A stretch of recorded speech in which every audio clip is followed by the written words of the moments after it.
Buenas noches. El tema que vamos a tratar hoy es parasitología.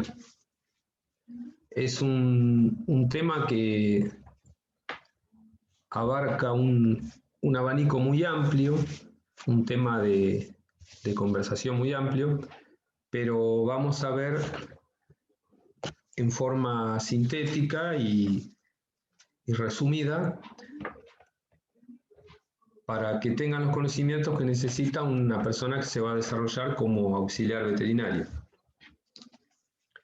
La parasitología es una ciencia que, como su nombre lo indica, estudia los parásitos. El parásito es un organismo que vive a expensa de otro. En el caso de las mascotas, son organismos que se alimentan de tejidos, ya sea internos o externos, de los animales, y por supuesto le van a causar lesiones o patologías. El animal que está afectado por una parasitosis es el huésped o hospedador. Y el parásito desarrolla en el huésped una patología o enfermedad o algún trastorno.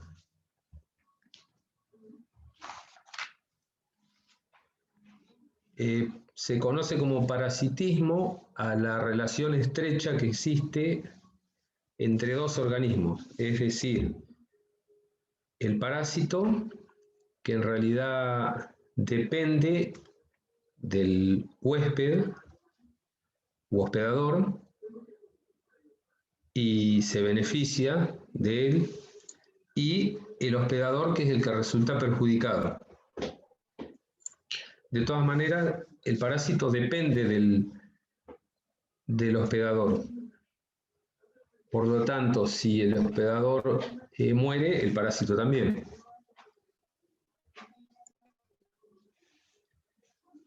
Las acciones que tienen los parásitos en el cuerpo de las mascotas pueden ser de diferentes tipos. Una acción mecánica,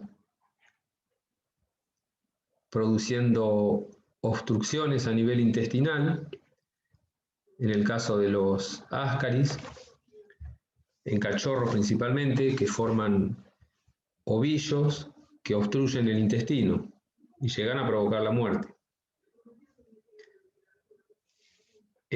Otra acción es la exfoliadora o exfoliatrix, que es un proceso por el cual el parásito se alimenta del hospedador, haciéndolo del alimento que hay contenido en el intestino, de tejidos, células, de sangre. Por ejemplo, en el caso de los parásitos hematófagos, es decir, se alimentan de sangre. Hay otra acción que es la traumática, que por el movimiento que producen los parásitos dentro del intestino pueden llegar a perforarlo, causándole la muerte.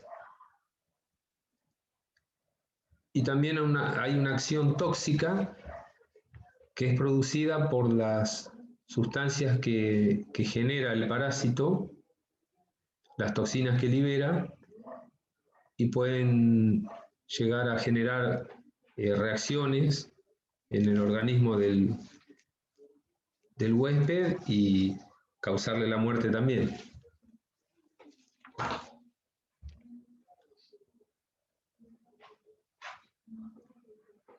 Para saber cómo actúan los parásitos hay que conocer el ciclo biológico del parásito. Es decir, las diferentes etapas por las cuales tiene que pasar el parásito para llegar al estado adulto. Existen dos tipos de ciclo, un ciclo directo y otro indirecto. En el ciclo directo, el parásito actúa directamente sobre el hospedador. Y en el indirecto necesita de una o más especies para poder evolucionar.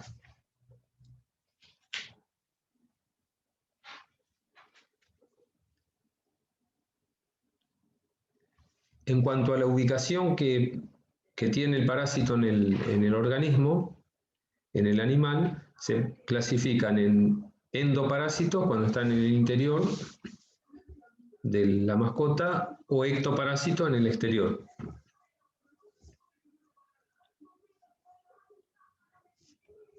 En el caso de los endoparásitos o parásitos internos, hay diferentes clases. Los nematodes o gusanos redondos, los cestodes o gusanos planos o tenias, y los protozoos, que son microscópicos, es decir, que se observan no a simple vista, sino a través del microscopio o una lupa de mucho aumento. Los nematodes tienen una morfología cilíndrica, alargada. Entre ellos podemos mencionar los Toxocara canis y Ancylostoma canino, que son de ciclo directo. Afectan al perro y se contagian por vía oral, también a través de la placenta y también puede ser en la lactación, durante la lactación. En un cachorro con este tipo de parásito, lo primero que van a ver es un abalonamiento del abdomen muy distendido,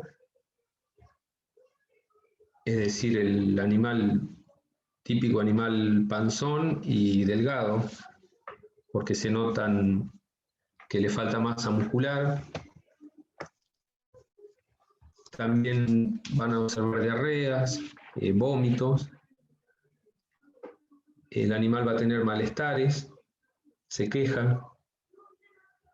La diarrea puede ser sanguinolenta, principalmente en el caso de la parasitosis por Ancylostoma y Toxocara.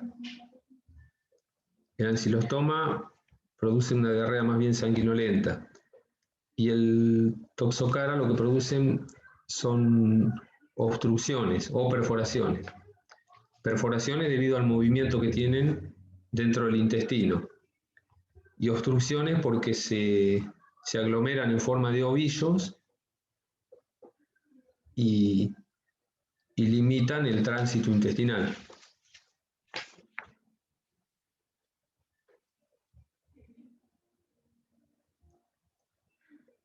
El Ancylostoma es un parásito hematófago, es decir, que se alimenta de sangre.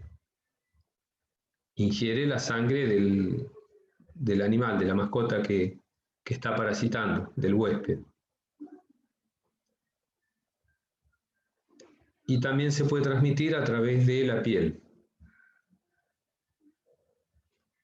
En el caso del gato, el parásito más común es el Toxocara cati, que es similar al Toxocara canis.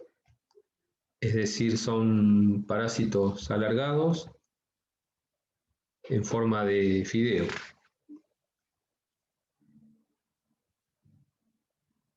Estos parásitos también tienen que tener en cuenta que pueden llegar a producir zoonosis, es decir, se conoce como zoonosis las enfermedades de los animales que se transmiten al humano. En el humano lo que más afectan es en la parte de piel, causando una lesión que se llama larva migrans, es decir, una larva que va migrando por diferentes órganos y producen daños. También inflamaciones. Se dirigen a diversas vísceras, por ejemplo hígado, pueden llegar al globo ocular, al ojo.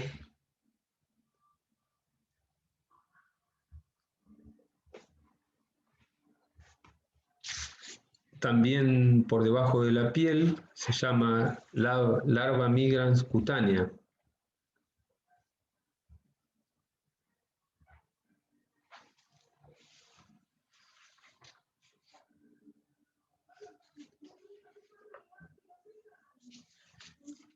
Otro parásito que van a encontrar en caninos es el Dictyofime renale. Este parásito es de ciclo indirecto, es decir, necesita de otro vector para poder llegar al animal.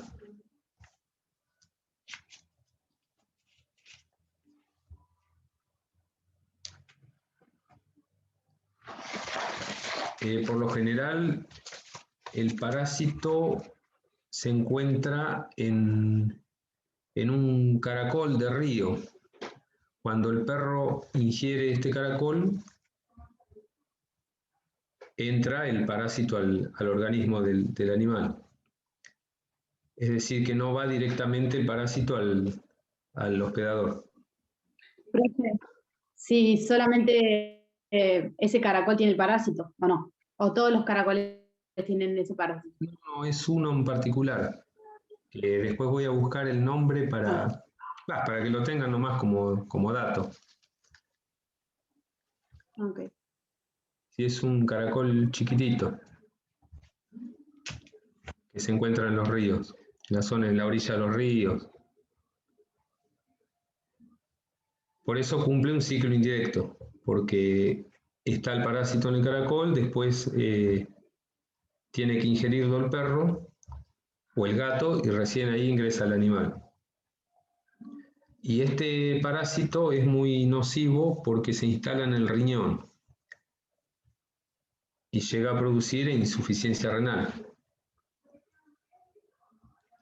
Como se instala en ese lugar, el parásito va eliminando huevos a través de la orina.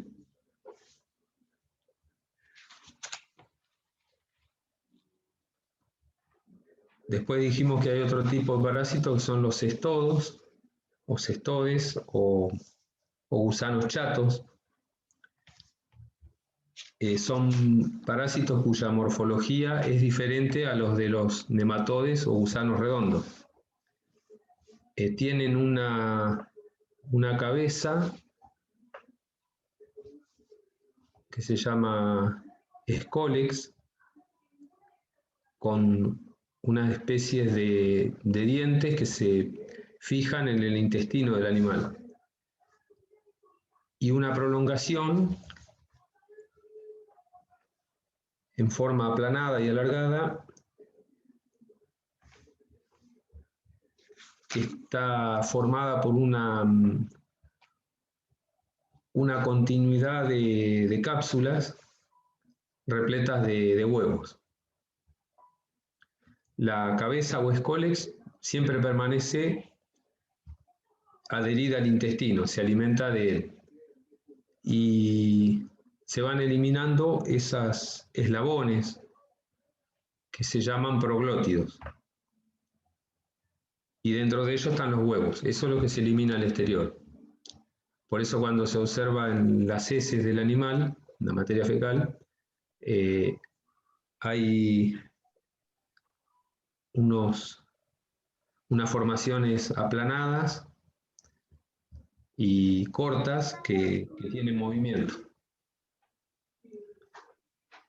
Profe, ¿cuáles son los parásitos que son zoonosis de los perros y de los gatos? O sea, los parásitos que se pasan del perro al humano. Y los que nombramos hoy, los primeros, los ascaris,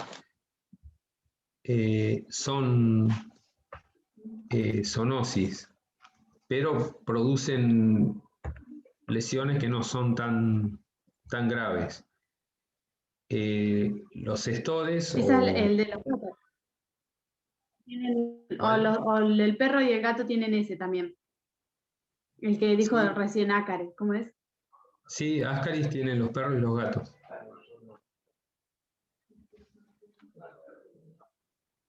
Los que le estaba nombrando recién, los cestodes o tenias, llamadas tenias,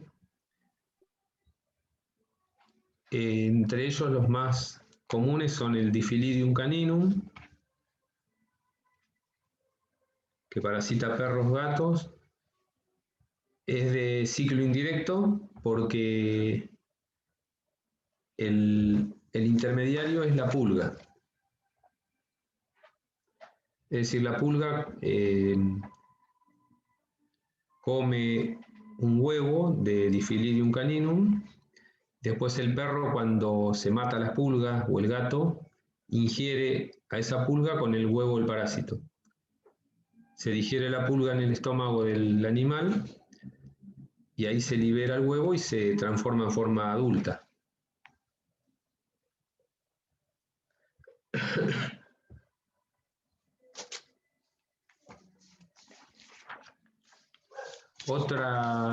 Otro cestode o tenia es el Echinococcus granulosus,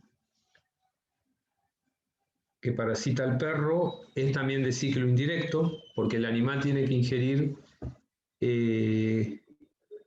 carne de, ya sea vacuna, ovina, de cerdo, que están parasitados por esta tenia. Y después ese parásito que ingirió el animal se desarrolla en el organismo de él.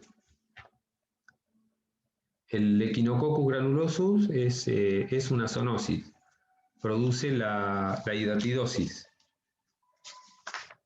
Es una zoonosis bastante importante. La hidatidosis se produce cuando se ingieren los huevos de este parásito. En humano ocurre por ingerir los huevos de esta tenia en verduras mal lavadas, en carne mal cocida.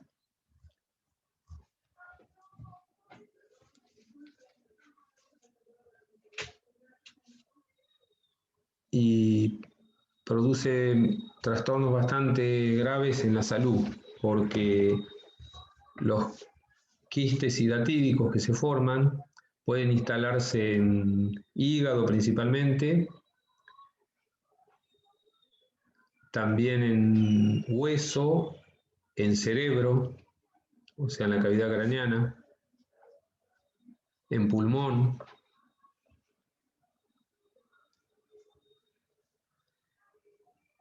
Estos quistes que se forman en el humano,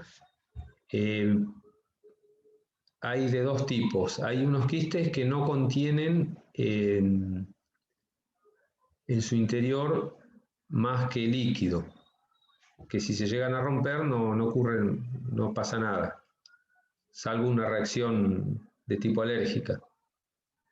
Pero hay otros quistes que poseen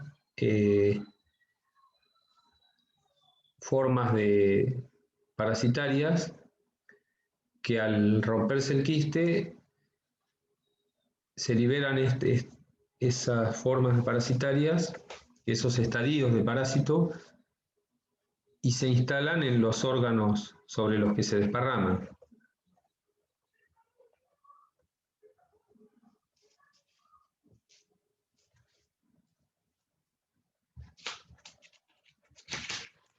Y otros parásitos que nombramos son los protozoos. Los protozoos son parásitos microscópicos, no se observan a simple vista. En cambio, los otros anteriores sí, los podemos ver en las heces del animal parasitado. Entre los protozoos, los más comunes son la giardia,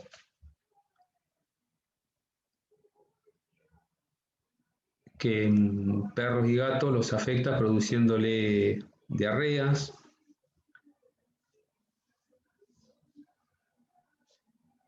Tienen formas de resistencia quísticas, forma de quistes, que son muy difíciles de eliminar, por eso permanecen mucho en el medio ambiente.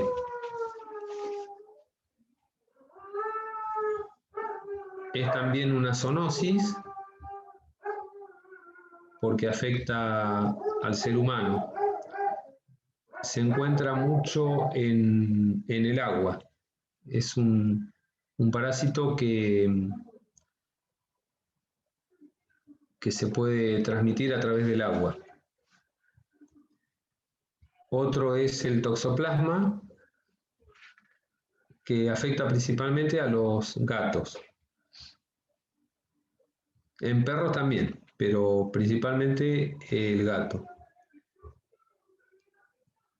Y tiene un ciclo indirecto.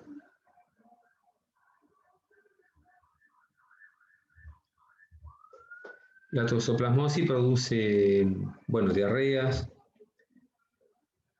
Al haber diarrea no hay asimilación del alimento, por lo tanto se pierde peso.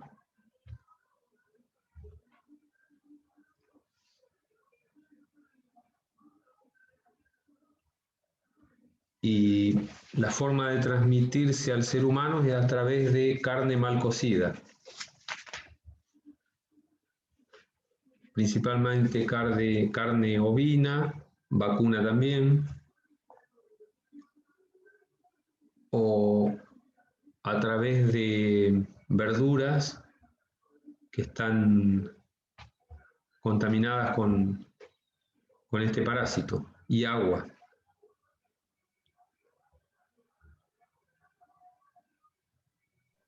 Profe, siempre las mujeres cuando estamos embarazadas nos hacen el análisis de toxo. Y yo me acuerdo que tenía gatito en ese momento y me dijeron que, por ejemplo, lo que es su cajita sanitaria, que yo estando embarazada no la tenía que limpiar yo. ¿Es porque también se puede contagiar a través de las heces? Sí, pero en realidad para que una persona tenga toxoplasmosis ingiriendo heces del gato, tiene que ingerir, se calcula que más de 1 kilo de heces para poder contraer toxoplasmosis. O sea que a través de las heces es bastante improbable. Claro, me decían que no la tenía que manipular porque me podía caer en las manos, si tenía un mal lavado, claro, pero es prácticamente imposible. Se contagia más a través de carne cruda, de manipular carne cruda, o verduras mal lavadas, que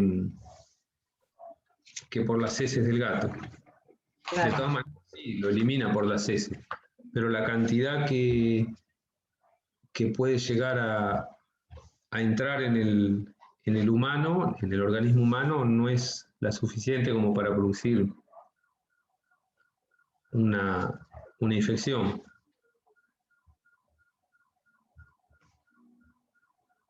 Y en el tema de la gestación, es preferible que la mujer que queda embarazada tenga títulos, o sea, que haya tenido antes contacto con el toxoplasma, y no que se contagie estando embarazada. Ahí es donde puede producir trastornos en la gestación, ya sea abortos o bien después trastornos en el feto, y después se van a manifestar en el niño, en la edad escolar, por trastornos en el aprendizaje, en la visión.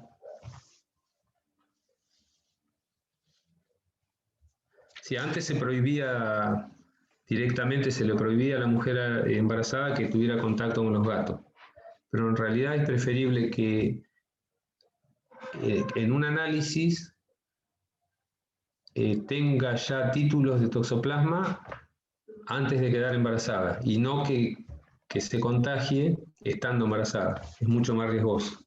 Y más en el último tercio de la gestación, en los últimos 3 meses.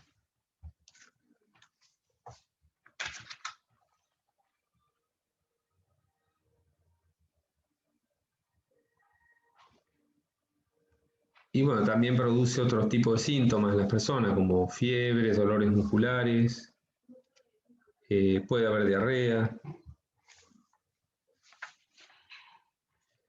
En perros, el toxoplasma puede llegar a producir hasta parálisis cuando se contagia al perro. Son casos muy puntuales, pero lo producen por afección del sistema nervioso.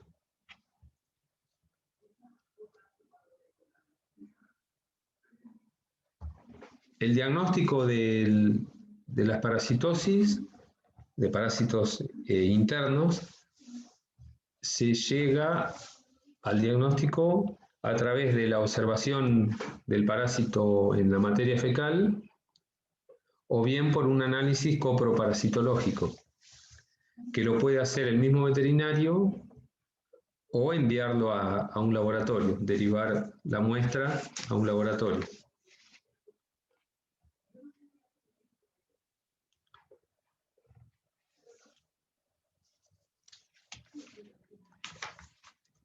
Se puede hacer en la misma veterinaria colocando materia fecal del animal en un tubo de ensayo con agua. Sobre el tubo de ensayo, cubriéndolo, se le coloca un cubreobjetos, es decir, un vidrio finito que tome contacto con el agua. Se deja primero que esa muestra decante dentro del tubo y los huevos de los parásitos ascienden. Entonces toman contacto con el vidrio que está cubriendo, tapando el tubo, la boca del tubo. Después ese cubreobjeto, que se llama así, se coloca en otro vidrio más grueso, que es un portaobjeto, y se observa al microscopio. Y se ven los huevos del parásito, si es que los tiene. Y de acuerdo a la forma del huevo, podemos determinar qué tipo de parásito se trata. Antes se hacía mucho ese tipo de análisis. Yo lo hacía para ver qué parásito estaba afectando al animal y de acuerdo al parásito daba la medicación.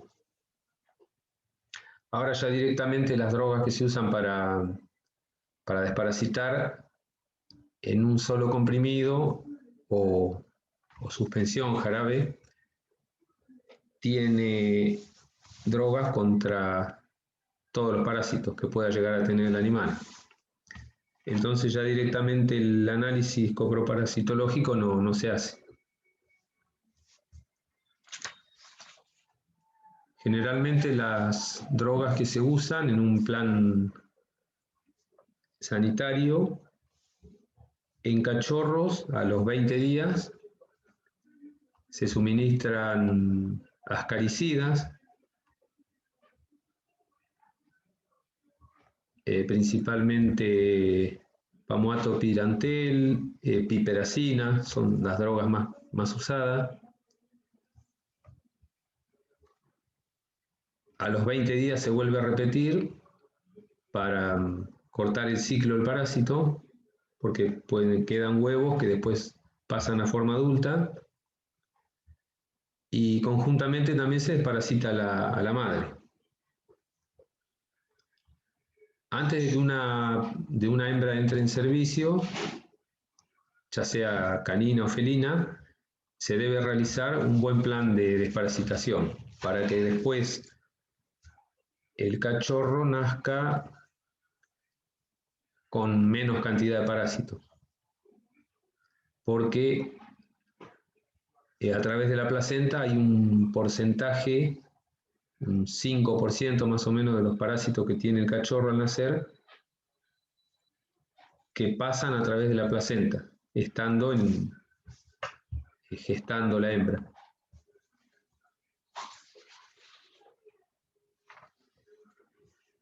Y en el caso de las tenias o cestodes, se utiliza otro tipo de droga, principalmente el praziquantel.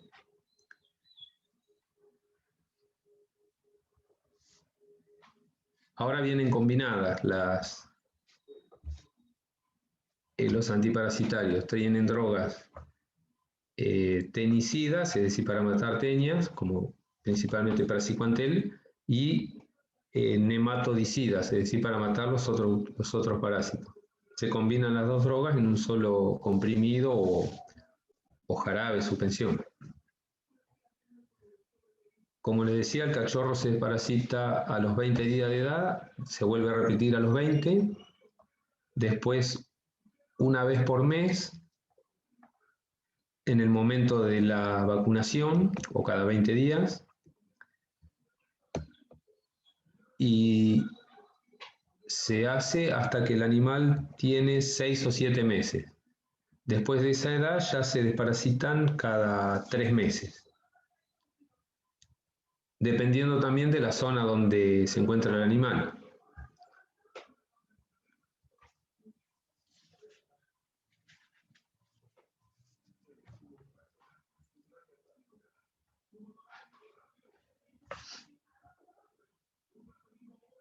Bueno, en cuanto a lo que es ectoparásitos o parásitos externos, lo que más comúnmente van a ver en la clínica como auxiliares, en animales que ingresan, van a ser sarnas, pulgas, garrapatas,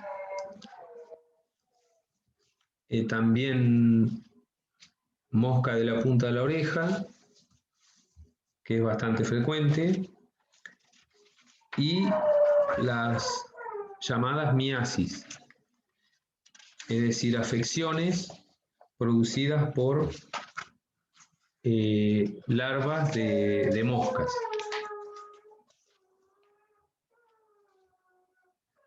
En cuanto a la sarna, es una enfermedad de la piel que la produce un ácaro. En cambio, la pulga es un insecto. Los tipos más comunes de sarna que van a encontrar son la demodéctica, que afecta principalmente a perros. Es producida por el Desmodex canis. En el gato puede producirse, pero es muy poco frecuente. La sarna demodéctica produce pérdida de pelo, o sea, alopecia.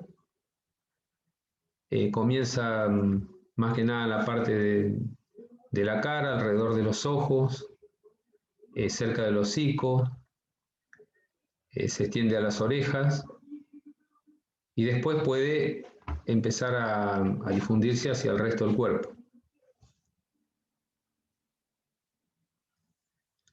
Siempre son más predispuestos los animales de temprana edad, o sea, cachorros. Incluso pueden nacer ya con la sarna. Y animales que están con baja defensa, inmunosuprimidos. Y hay una predisposición hereditaria, se habla también de una predisposición hereditaria. El otro tipo de sarna es la sarcóptica, también afecta a perros principalmente, producida por el Sarcoptes scabiei. La sarna sarcóptica produce un intenso prurito, es decir, mucha picazón, porque es un parásito, un ectoparásito, que cava galerías por debajo de la piel. Entonces, al ir penetrando por abajo de la piel, le produce, por supuesto, mucha picazón. Y afecta a todo el cuerpo del animal. Es bien generalizada. La piel, al estar parasitada en su parte interna, se vuelve más gruesa porque hay una reacción inflamatoria, por supuesto, del organismo, por lo tanto está más engrosada, tiene mucho olor,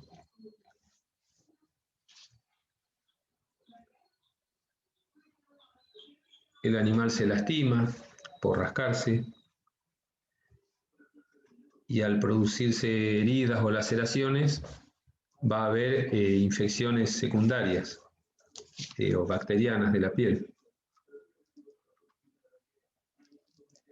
Y la sarna sarcóptica es una zoonosis, es decir, se puede transmitir al humano por contacto estrecho del animal con el humano. Se ven con mucha frecuencia casos de cachorros que tienen sarna sarcóptica y se contagia a las personas por los chicos que los tienen en contacto directo. Y la otra sarna es la notoédrica, que afecta principalmente al gato. El agente causal es el Notoedres cati, y es muy similar la sintomatología a la sarna sarcóptica. En el gato afecta principalmente la parte de la cabeza, el cuello, las orejas.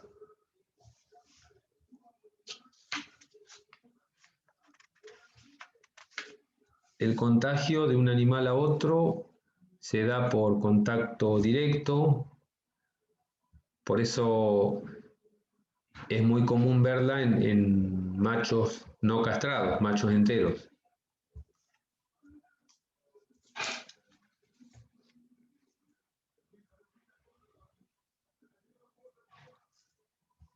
Y llega a ser una zoonosis también, es decir, se puede transmitir al humano.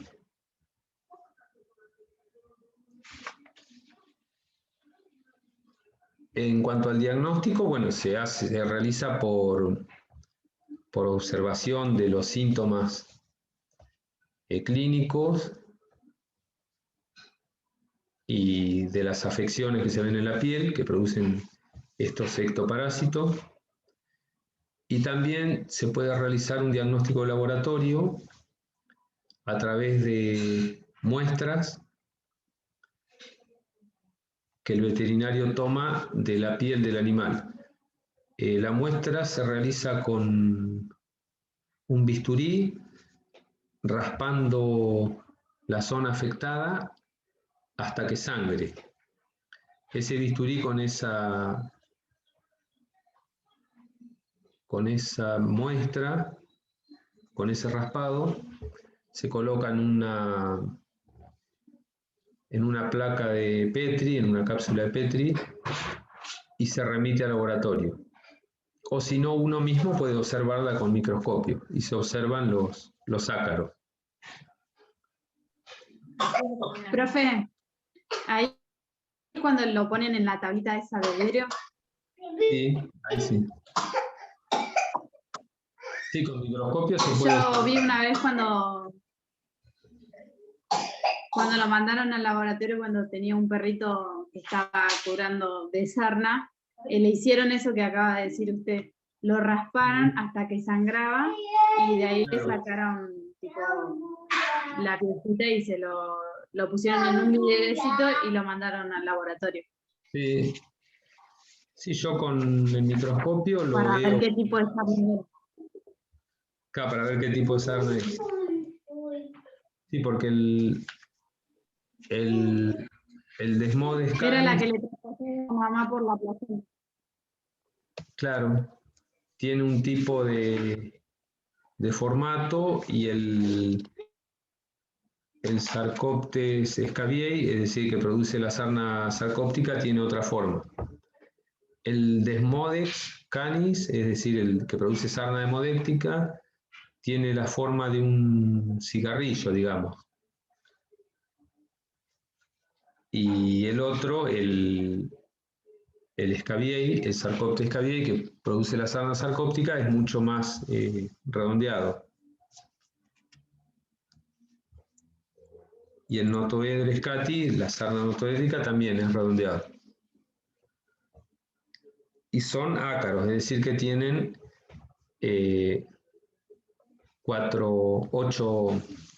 8 patas, 4 pares de patas. No como la pulga, que es un insecto y tiene 3 pares de patas.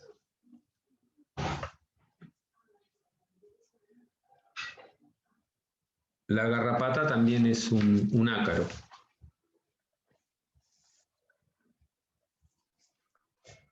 La pulga es un parásito externo que se alimenta de sangre, por eso es hematófago.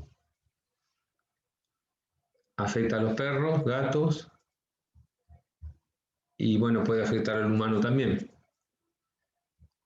Produce picazón o prurito. En algunos animales, por el rascado, se observan lesiones. En el perro, principalmente en la zona de la base de la cola. Y generan un trastorno que se llama dermatitis alérgica a las pulgas.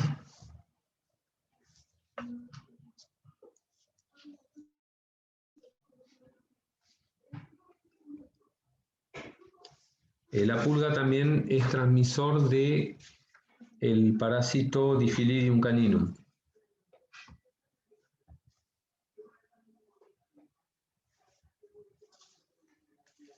Por eso el Difilidium caninum es de ciclo indirecto, como habíamos dicho.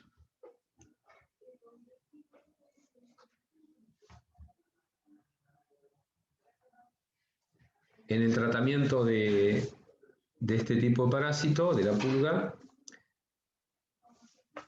se debe llevar a cabo en el animal y en el medio donde se encuentra el animal. En el animal se realiza a través de baños con productos que se diluyen con agua. También talcos, en el caso de cachorro principalmente. Pipetas que contienen drogas pulguicidas. También collares antipulga que funcionan con la temperatura del cuello del animal y el roce que tiene el collar en el cuello del animal.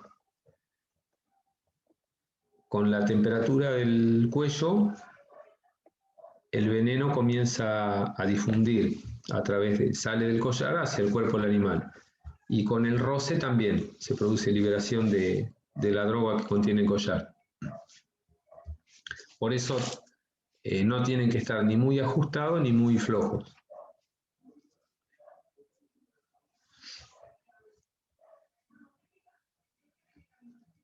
Las drogas que contienen las pipetas o sistema Purón, es decir, que se colocan en el lomo del animal. En el gato, bueno, se coloca en la zona de la nuca para que no llegue a lamerse. En el perro, en la zona de la cruz, es decir, entre las dos paletas o omóplato. Bien sobre la piel del animal, abriendo el pelo sobre la piel. Las drogas más comunes que contienen son permetrina e imidacloprid en perros, y en gatos solamente imidacloprid. porque es muy frecuente, y lo van a ver si un día están trabajando como auxiliares, que ingresan gatos cuyos dueños dicen que están intoxicados, envenenados, que le han envenenado al gato, y en realidad le han colocado alguna gotita de pipeta de perro, y la cipermetrina o la permetrina intoxica al gato. Por eso las pipetas o preparado purón para gato tienen solamente imidacloprid y no permetrina.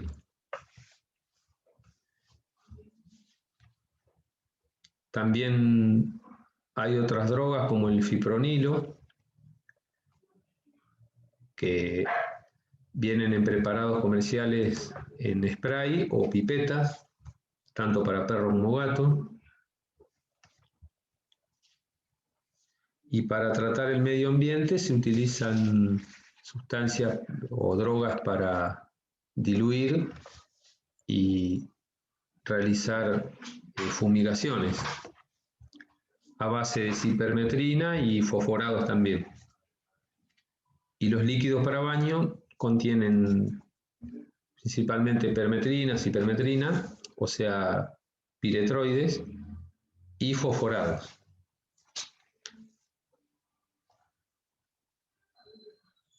También hay drogas que, como el metopreno, que actúan inhibiendo la postura de huevos de la pulga, y de esa manera el efecto residual de la droga es mucho más prolongado.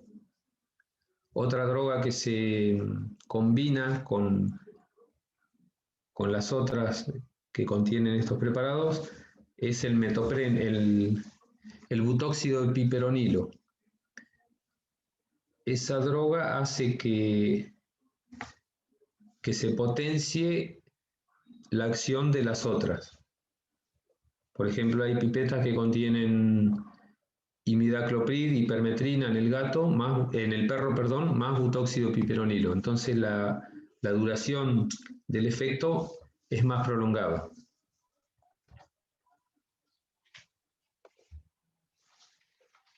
En cuanto a la garrapata, es un parásito exclusivamente hematófago, se alimenta de la sangre del animal, afecta a perros, también a gatos, en gatos principalmente en la zona de las orejas y del cuello. Siempre buscan de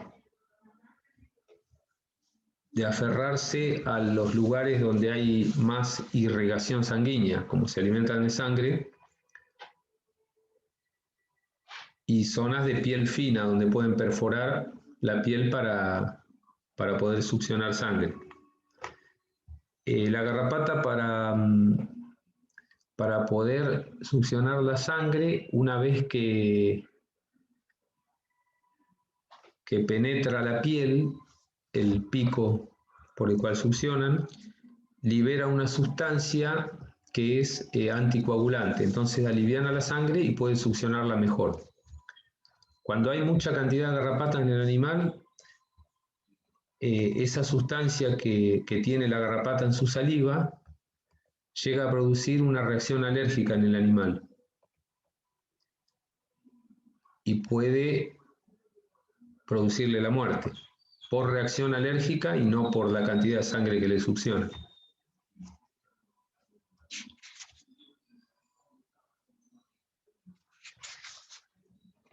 La garrapata también puede llegar a transmitir otros parásitos o más bien elementos infecciosos, infectantes, como la babesia, el hepatozón, la ehrlichia, que producen otro tipo de afecciones. Esos agentes infecciosos afectan principalmente los glóbulos rojos. Se adhieren al glóbulo rojo y lo destruyen, y producen una anemia en el animal que puede provocarle la muerte. El tratamiento de la garrapata es como el de las pulgas, con collares, por eso están combinados con drogas pulguicidas y garrapaticidas, collares, pipetas, productos para baños, aerosoles. Y se debe tratar, como les decía, no solo el animal, sino el ambiente donde se encuentra el animal.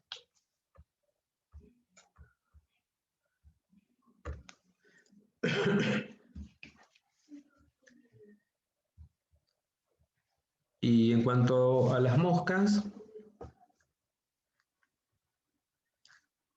ocasionan dos tipos de enfermedades. Las miasis, es decir, que la mosca actúa en forma mecánica a través de las larvas que depositan en un tejido vivo o muerto del animal. Hay moscas que actúan sobre tejidos muertos y otras sobre tejidos vivos.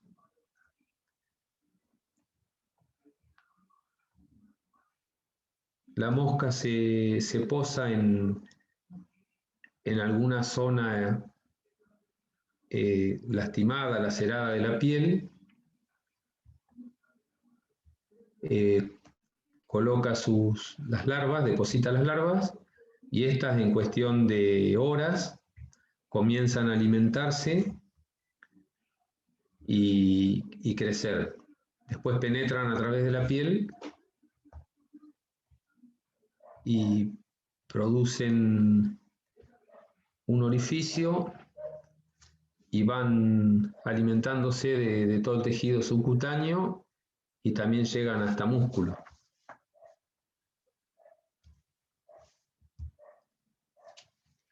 El animal se encuentra muy molesto. ¿Cómo? ¿No salen del cuerpo por No, ningún no, motivo?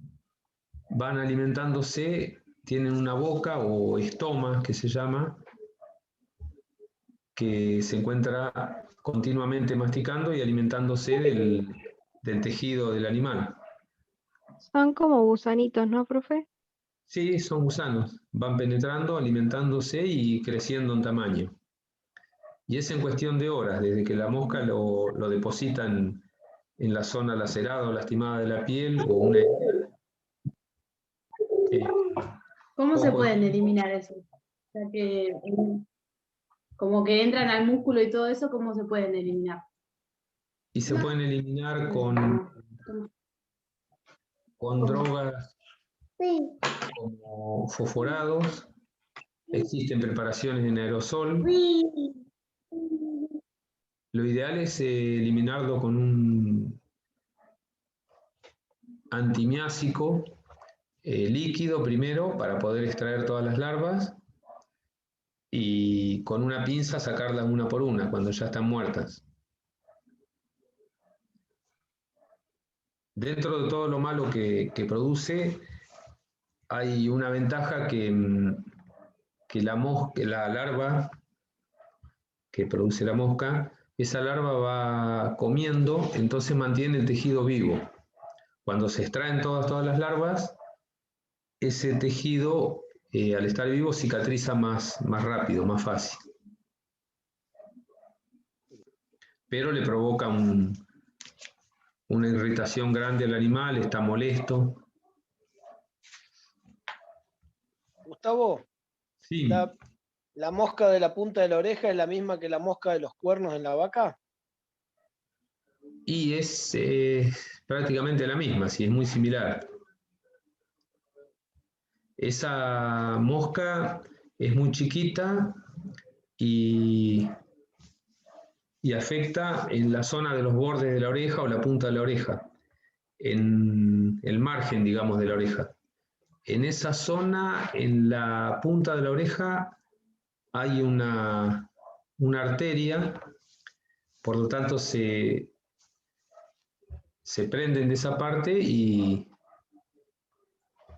mastican la piel hasta llegar a alimentarse de la sangre. Por eso le producen sangrado. En el animal se observa durante el día que la oreja le sangra y se observan las moscas que andan alrededor de la oreja.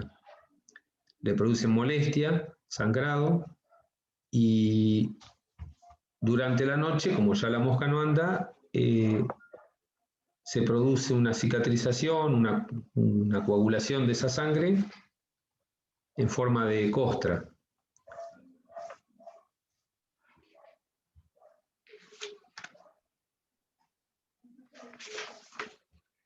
Existen preparados comerciales en forma de líquida,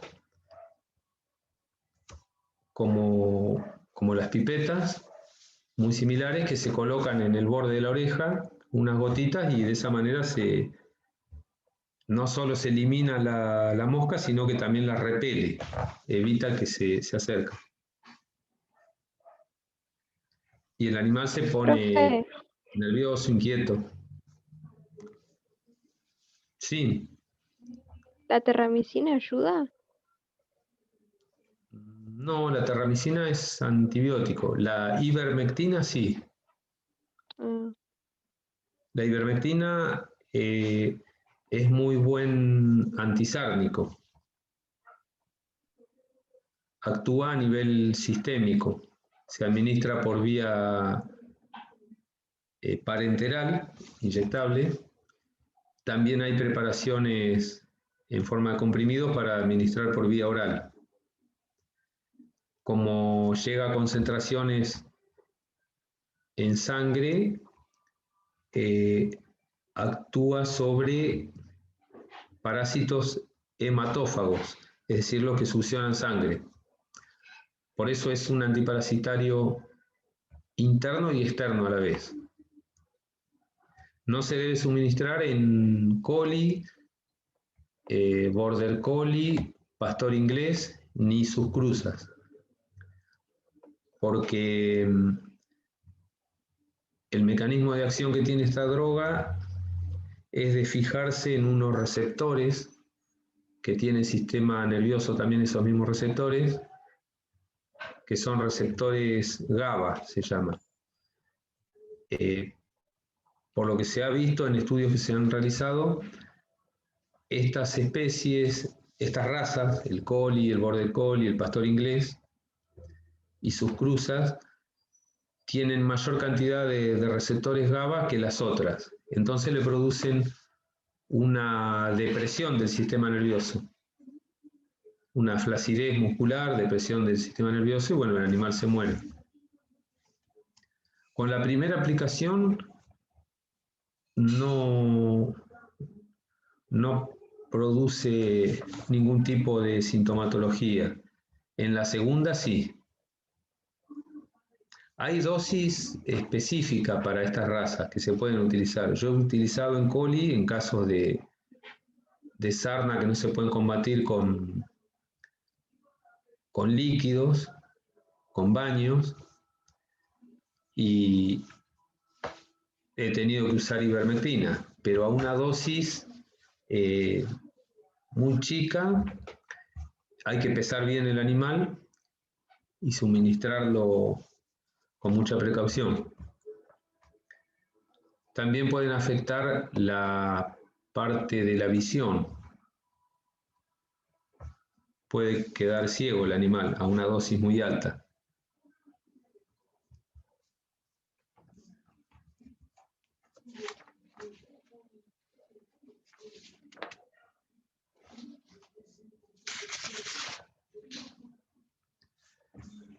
Y bueno, en cuanto al plan antiparasitario, como habíamos dicho, los cachorros se desparasitan a partir de los 15-20 días, conjuntamente con la madre. Se repite a los 15 o 20 días para cortar el ciclo del parásito, es decir, los huevos que quedaron y eclosionan y pasan a forma adulta, se vuelven a eliminar con la segunda desparasitación.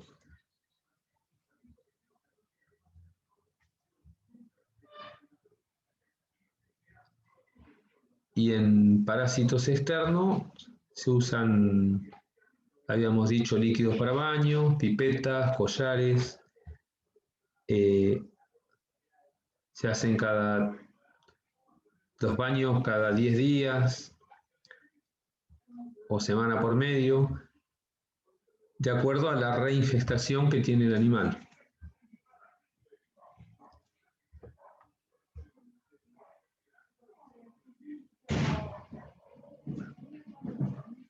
Y también tratamiento del ambiente. Actualmente hay preparados comerciales mucho más prácticos, en forma de comprimidos, para pulgas, garrapatas y también demodexia. Son mucho más costosos, pero más prácticos.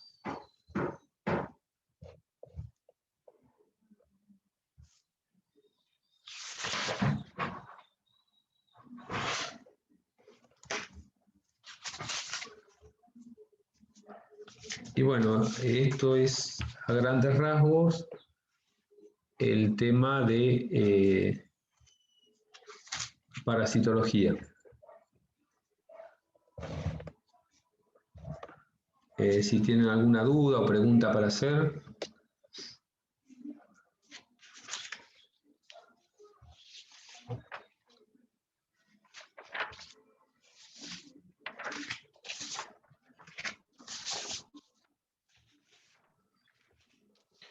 Gustavo, por lo que explicaste, la mayoría de los antiparasitarios entonces son de amplio espectro, o sea, cubren todos los tipos. Claro, justamente ahora son así, sí, de amplio espectro. En cachorros, generalmente teñas no existen. A partir de los 2-3 meses puede llegar a haber teña, pero sí ascaris y ancilotomas. Pero sí, actualmente las preparaciones antiparasitarias son muy completas.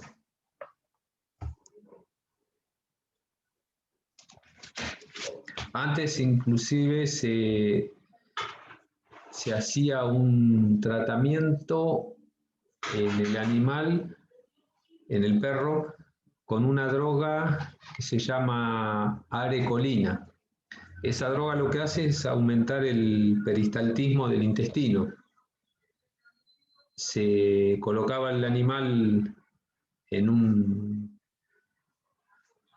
ambiente, en un recinto cerrado, se le suministraba esa droga y a los pocos minutos le producía un aumento de los movimientos intestinales, del peristaltismo. Entonces el animal eliminaba gran parte de los parásitos que tenía. Se hacía una observación de qué parásito había eliminado y en base al tipo de parásito se le suministraba la droga específica para esos parásitos. Pero era un tratamiento muy traumático y le provocaba otras reacciones adversas al animal, como salivación, irritabilidad. Y el parásito, al ser eliminado, al morirse, libera toxinas que pueden llegar a producir la muerte del animal. Por eso los antiparasitarios que existen ahora son antiparasitarios que tienen un mecanismo de acción que producen la muerte del parásito por parálisis flácida, se llama. Es decir, el parásito se muere porque se queda sin movimiento, le afecta el sistema nervioso del parásito. Y el movimiento el movimiento peristáltico yo pensé que era solo en el estómago. Pero ¿sucede en el intestino también por la droga que se le administraba o el intestino también tiene Sí, sí, también tiene movimiento peristáltico propio. Y esa droga aumenta la peristalsis propia del intestino. O sea, la aumenta más de lo normal, digamos. Tiene el intestino de por sí, como vos decís, un movimiento propio peristáltico. Y esa droga hace que esa peristalsis se incremente, se aumente. Y hacía que se liberaran parte de los parásitos contenidos en el intestino.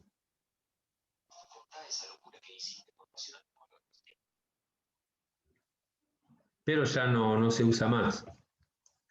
Y como drogas tenicidas para matar tenias, o sea, cestodes, se usaban la niclosamida y otros tipos de drogas.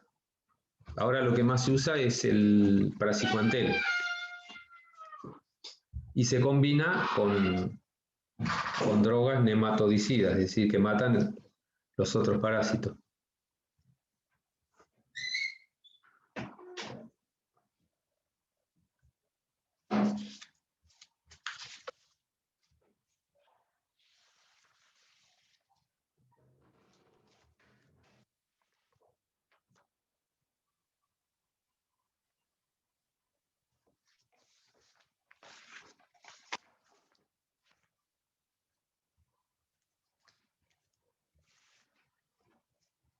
Lo que más van a ver en la clínica, estando como auxiliares, cuando llega un cachorro por primera vez, van a observar que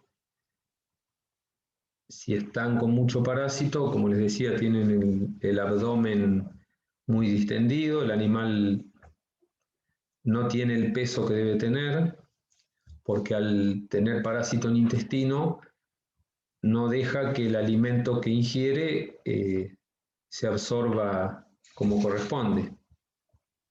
Incluso el parásito también se alimenta del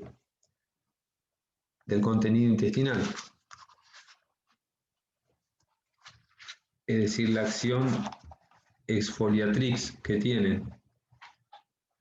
Recuerden la acción mecánica que produce una obstrucción, exfoliatrix que se alimentan del contenido intestinal, de sangre, de tejido intestinal, la traumática que produce... Profe, Sí. tengo una pregunta.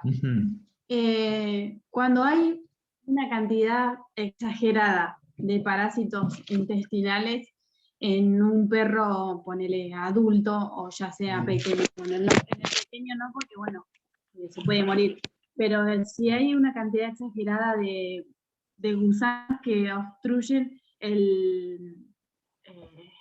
¿cómo se llama? ¿Para hijo? Sí, ya sé que te llama Juan. Que obstruyen el intestino. ¿Eso va a operación o no? ¿O pueden expulsar toda esa cantidad de gusanos? Y pueden expulsarlo. Si es mucha cantidad, puede llegar a producir una obstrucción tan grande que hay que eliminarlos o con algún tipo de droga que aumente la peristalsis, como hablábamos hoy, pero si está muy obstruido puede llegarse a romper el intestino. Por lo tanto, sí, hay casos que se llega a cirugía. ¿Siempre los ciclos de los parásitos son de 15 días? Sí, entre 15 y 20 días, sí. Hay otro, sí, se puede llamar parásito, que es el coccidio, que se va a ver más adelante en la parte de enfermedades infecciosas, que tiene un ciclo de más o menos 11 días.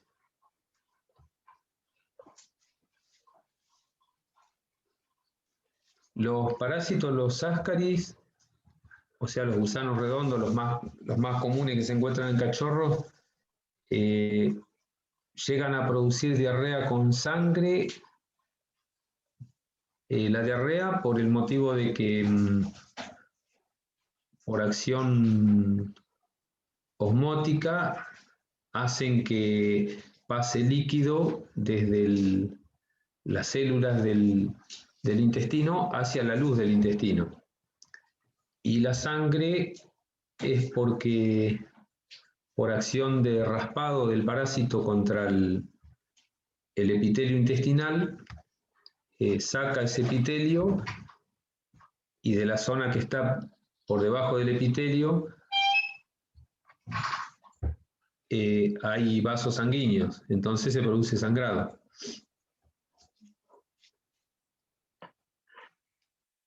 Hay que desparasitar primero el cachorro y después vacunar, porque si el cachorro tiene mucha cantidad de parásitos y desparasitamos y vacunamos conjuntamente, el efecto del antiparasitario, que hace eliminar mucha cantidad de parásitos,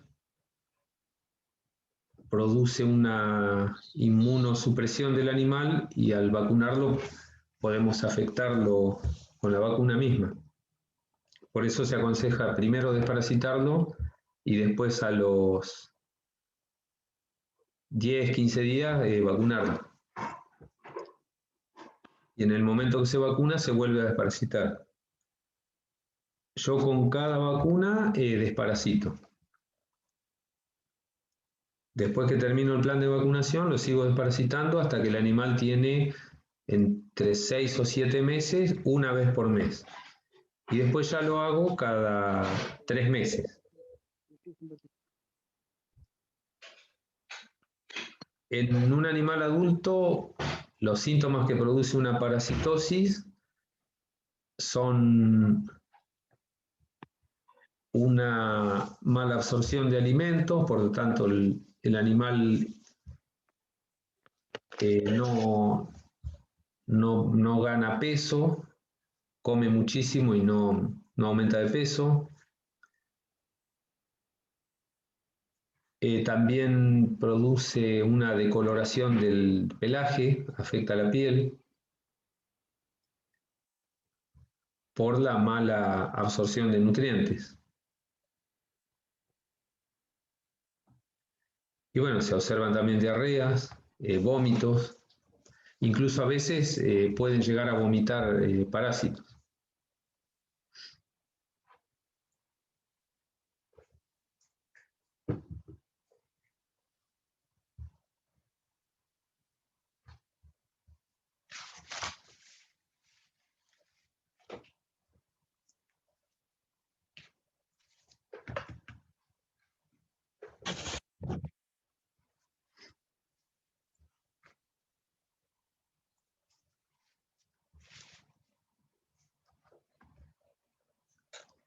Bueno, no sé si tienen alguna otra pregunta, si no dejamos concluido acá el tema.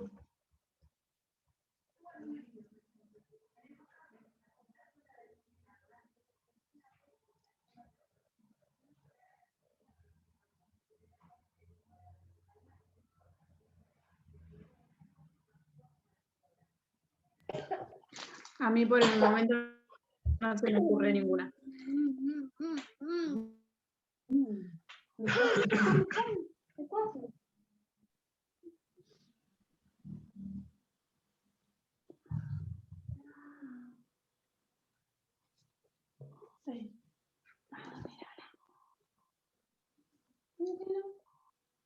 ¿Tienes que dormir?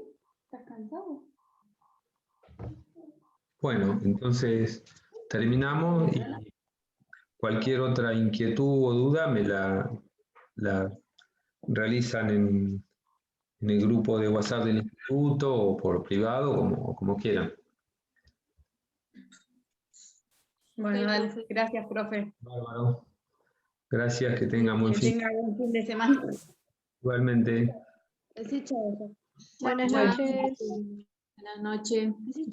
Buenas noches.